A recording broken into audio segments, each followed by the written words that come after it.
Our members, we will call this meeting of the House Agriculture and Natural Resources Committee to order.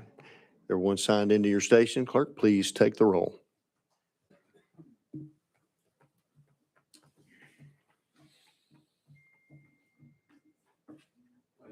Clerk, please report.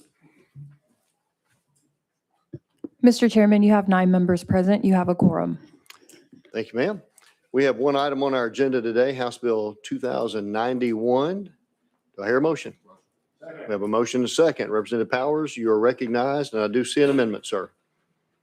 Yes, thank you, Mr. Chairman. The amendment number 013805. That's what we show. We have a motion and second on the amendment. All in favor say aye. Aye. Opposed? The ayes have it.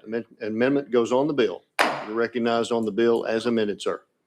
Thank you, Mr. Chairman, committee. Thank you for coming out on a not your normal time. As amended, House Bill 2091 reflects a legislative solution to TWRA's proposed off-highway vehicle or OHV riding permit fee schedule for the North Cumberland Wildlife Management Area, or WMA. It prohibits a person from operating an OHV within the North Cumberland WMA unless the person or a passenger on the same OHV has a valid permit. It also establishes the privileges and restrictions for each permit type.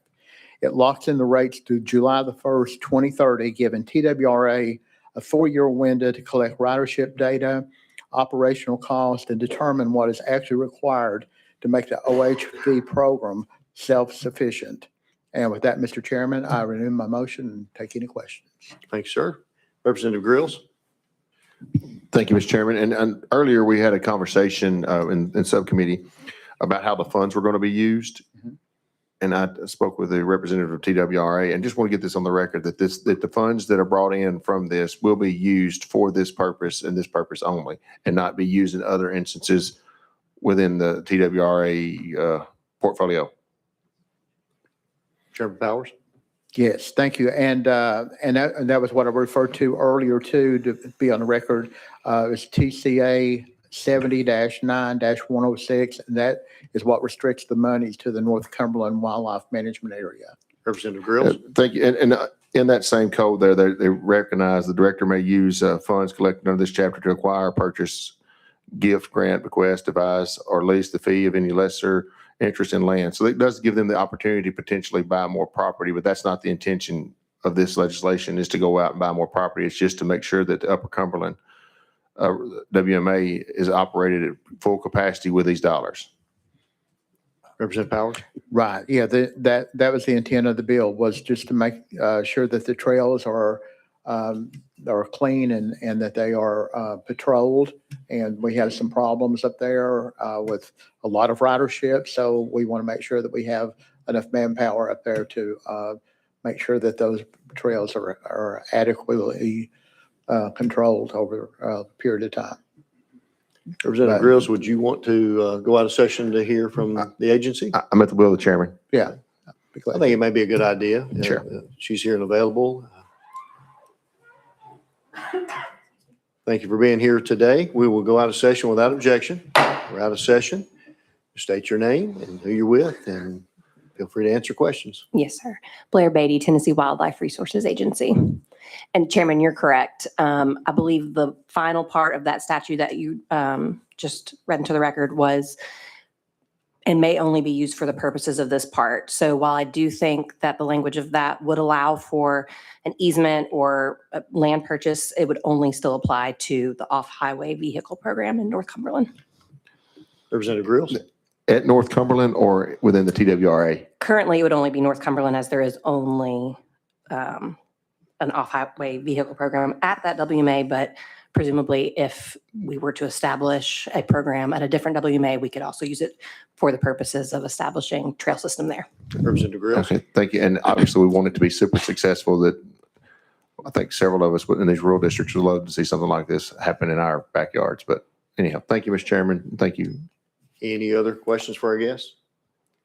And I would want to clarify, and I know this is the only WMA that has a OHV situation right now, but if others are added, what I'm seeing and what we've talked about so far in subcommittee is that this money is strictly for, it's raised in that location and it is for maintaining that location so that it, let's say next year one was added in West Tennessee, that these funds wouldn't be to support and maintain an area across the state. It's that they would be, that the rules would be promulgated in such a way that the money generated locally would stay local. Is that the intention of the agency? Yes, sir, it is. Thank you for that. Any other questions? Representative Idle. Thank you, Mr. Chairman. Quick question. What is the usage of this unit currently? Ms. Beatty? Chairman, I do not have that data with me. Chairman Powers did reference that it has very high ridership, and it does, and I can get you those numbers. Okay. And second of all, how many outside vendors do we have that take organized trips into this park that will help us implement this and collect fees? Ms. Beatty? That is another question. Unfortunately, I do not have the answer, but I will find out for you. Thanks. I was just curiosity when we're talking about this potential revenue number and this example of a self-supporting project, just understand participation and revenue numbers. Thank you.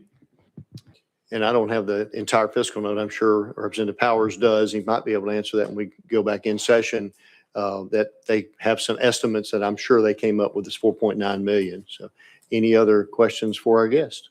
May I make a question, please, for our Chairman guest? Powers, yes. Okay. Would you care to clarify what Representative Vital was talking about a while ago when he's talking about making public awareness and promotion and letting everyone know about the fees, please? Yes, sir. Representative Vital, we have had numerous conversations with the community in Campbell County with Ride Royal Blue, which is one of those groups that has a campground on site or right off the side of North Cumberland. We've worked with Campbell County Recreation Association, who is one of the big promoters and drivers of outdoor recreation in the state. And we've been having those conversations since I think 2023, maybe even 2022. We're still having those conversations. So we're absolutely going to make sure that this is rolled out properly and advance notice to all those riders. Representative Idle? Okay. Representative Martin? Yeah, this fee is going to be like a $50 a year fee, correct? Am I correct on that? Ms. Beatty?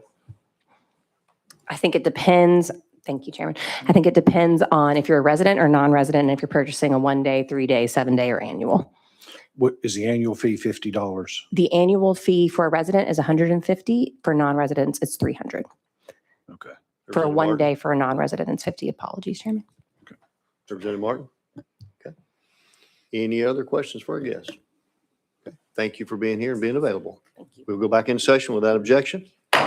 We are back in session. Representative Powers, come back to you first. Yes, thank you, Mr. Chairman. But yes, we are promoting and letting everyone know, Representative Vital, that the fees are going to go into effect on July the 1st, and we are going to make the public aware of that, and we're going to have some promotional things to go out there so everybody will know at that point in time. But the area, we've had a lot of complaints, I believe legitimate complaints from people in the area too about, with our mountains and everything, and a lot of the streams and everything are getting damaged right now because of overridership or people that are incorrectly riding in the streams and get in there and generate things like that. So this is going to really help do that and help clean up the area and help patrol it more. And so we're looking forward to that. Any further questions for our guest? Representative Doggett? Thank you, Mr. Chairman. Will there be any kind of breaks for those that have a lifetime or an annual sportsman's license on TWRA property? Representative Powers? There is a sportsman annual permit. I was just looking at the part of the fiscal note here. That's just valid for an annual lifetime sportsman, which itself does not include the North Cumberland OHV riding privileges. So that would not include this particular area. Representative Powers, I see in a summary here that there's a $40 supplemental fee for sportsmen, and that permit is available only to persons who have an annual or lifetime sportsman's license. So I think that Yes. would be a $40 fee. Is that correct? Yes, but it says it does not include the North Cumberland OHV riding privileges, which in itself does not. It's just a supplemental, but it would, yes, do that. Correct. Representative Doggett? Thank you, Mr. Chairman. So if you had a lifetime sportsman's or an annual, Yeah. then it would not be applicable. You'd still have to pay the 150. No, I'm sorry. Yeah, Representative Powers? it says the $40. Yeah, it's available to holders of that. I'm just saying that if you're just paying that $40 supplemental, that wouldn't just include your ridership. So, yeah, it would be, it would include that though. If you had a lifetime, it would only be $40, right? Okay. I'm just saying you couldn't go up there and pay $40 and say, Lifetime or Get a annual life- sportsman's yeah. license. right, Okay. yes, if you had to have a lifetime sportsman license, right? I may restate that. Sure, So if you have a lifetime or annual sportsman's license, you pay $40 and you've got this permit yes. for a year. That's what I was Is that correct? Okay. Sorry, didn't mean to. All right. Any other Confusion on questions? All right. Seeing none, if you're ready to vote, we will be voting on House Bill 2091 as amended. Clerk, please open the vote. Has every member voted? Does any member wish to change their vote? Clerk, please take the vote. Mr. Chairman, you have 12 ayes, 1 no, and 0 present not voting. And House Bill 2091 as amended moves on to finance. Thank you, Mr. Chairman, committee. Seeing no other business before the committee, we will adjourn, subject to the call of the chair. We stand adjourned.